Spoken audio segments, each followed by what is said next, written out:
గురుభ్యో నమ.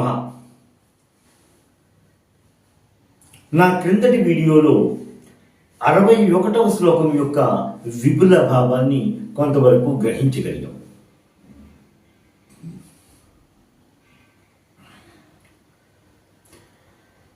ఈ శ్లోకములోని 3వ పాదాన్ని ఒక్కసారి మనము జ్ఞాపకం తెచ్చుకుంటే, వహత్యంతర్ముక్త శిశిరకర నిశ్వాస గలితం అని చెప్పారు. వహత్ అంతరముక్తాహ అన్నారు. అంటే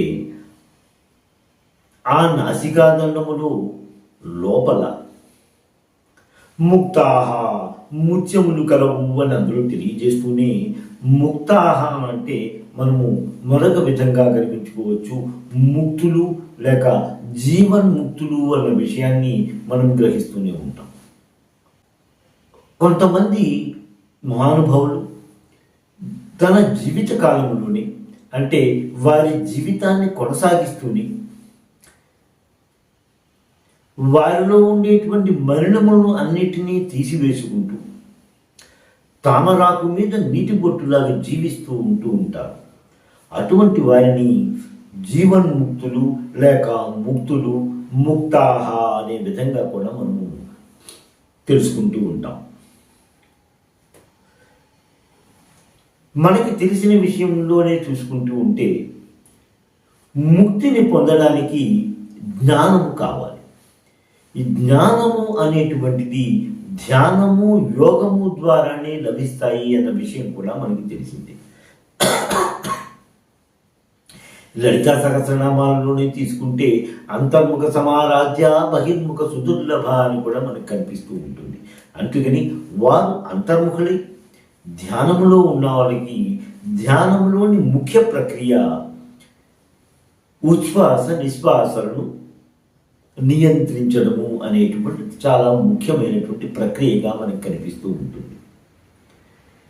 అంటే ముక్తులుగా మారడానికి నిశ్వాస గలితము, నిశ్వాసము అనేటువంటిది ఎంతో ముఖ్యము. దానికి ముక్కు అనేటువంటిది ఎంతో ప్రాముఖ్యతను సంతరించుకొని ఉన్నది అన్న విషయాన్ని అంతర్లీనంగా తెలియజేసినట్టుగా కూడా మనము గ్రహించుకుంటూ ఉంటాం.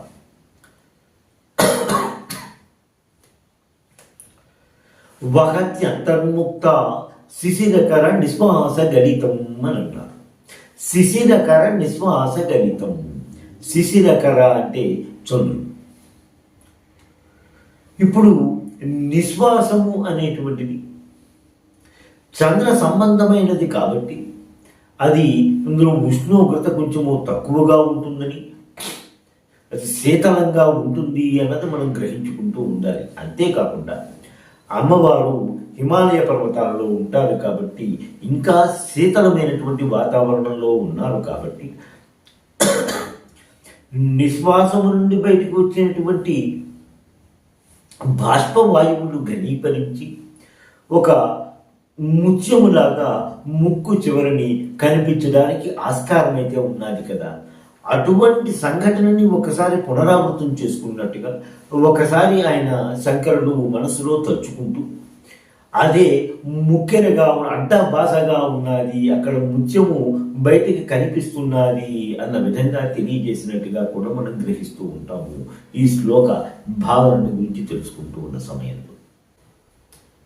అమ్మవారి యొక్క నాసిక ద్వారా ఎన్నో ముత్యములు పుట్టేయి అనే విధంగా తెలియజేశారు శంకర భగవత్పాదులు. ముత్యములు అన్నదాన్ని ముక్తాహాన భావన తీసుకుంటే, అమ్మవారి కరుణాపూరితమైనటువంటి ప్రవర్తనతో అమ్మవారి నాసిక ద్వారా ఎంతో మంది ముక్తిని పొందారు. ఎందుకు అంటే, అటువంటి ఎంతో మంది ముక్తిని పొందారు అనడానికి నిదర్శనంగా అక్కడ అమ్మవారి నాసికాదండములో ముత్యములు సమృద్ధిగా, ఎంతో సమృద్ధిగా ఉన్నాయి అని తెలియజేశారు. సమృద్ధిగా అంటే ఎంతో పుష్కలముగా ఉన్నాయి, ఎంతో ఎక్కువగా ఉన్నాయి, వారి ద్వారా ఎంతో మంది ముక్తిని పొందారు అన్న విధంగా కూడా మనం అర్థం చేసుకుంటూ ఉండొచ్చు. అమ్మవారి నాసిక గురించి ఎన్నో కథలైతే ప్రాచుర్యంలో ఉంటూనే ఉన్నాయి. దుర్గా అమ్మవారి యొక్క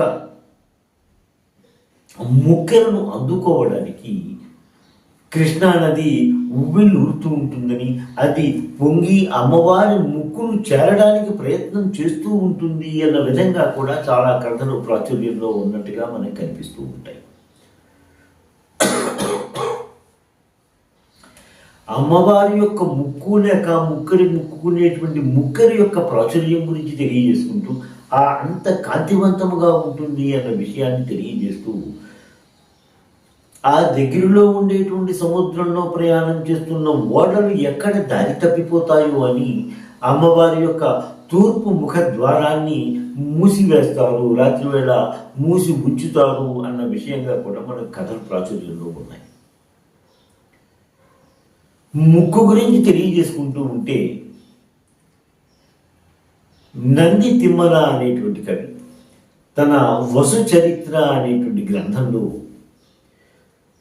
ముక్కు గురించి ఎంతో అద్భుతమైనటువంటి పద్యం రచించారు. దాని గురించి కూడా మనం అర్థం చేసుకోవాల్సిన అవసరం అయితే ఉంది. ఆ పద్యాన్ని ఒకసారి మనం జ్ఞాపకం చేసుకుంటూ దాని అర్థాన్ని మనం గ్రహించడానికి ప్రయత్నం చేద్దాం.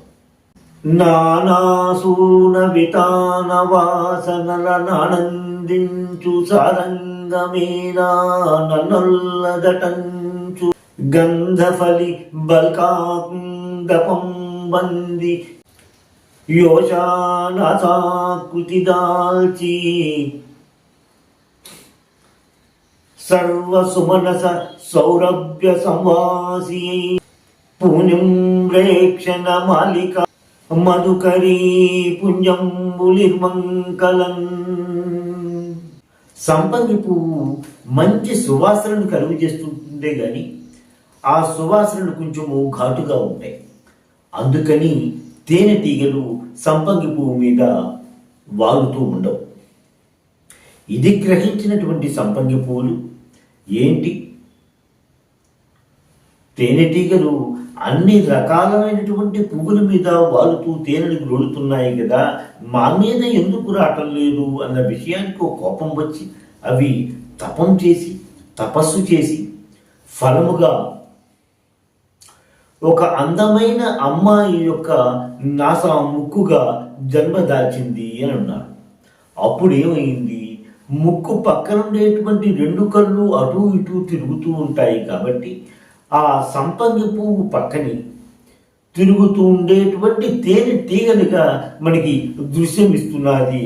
అంత అద్భుతముగా యువతి యొక్క ముక్కు ఉన్నది అనే విధంగా ఈ పద్యం యొక్క రచన నంది తిమ్మన కవి గారు చేశారు. ఈ శ్లోకానికి యంత్రముగా బంగారము లేక రాగి రేకుపై అధోముఖ సమభుజ త్రిభుజాన్ని నిర్మించుకుని మధ్యలో హ్రీం అనే బీజాక్షరాన్ని లిఖించుకుని ఈ యంత్రాన్ని 12 రోజులు పూజ చేస్తూ ప్రతిరోజు ఈ శ్లోకమును 1200 పర్యాయములు పారాయణ చేస్తూ ప్రతిదినము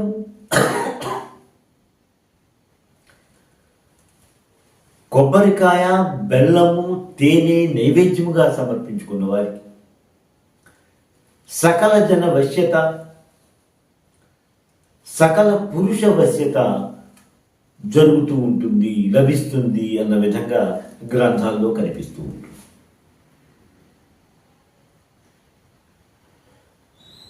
61 శ్లోకం యొక్క విపుల భావము పూర్తి అయినది. శ్రీమాత్రే నమః. స్వస్తి.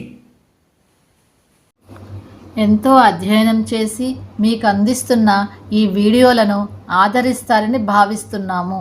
మా ఈ ఛానల్ని సబ్స్క్రైబ్ చేసి ఈ వీడియోలని లైక్ చేయండి ప్లీజ్.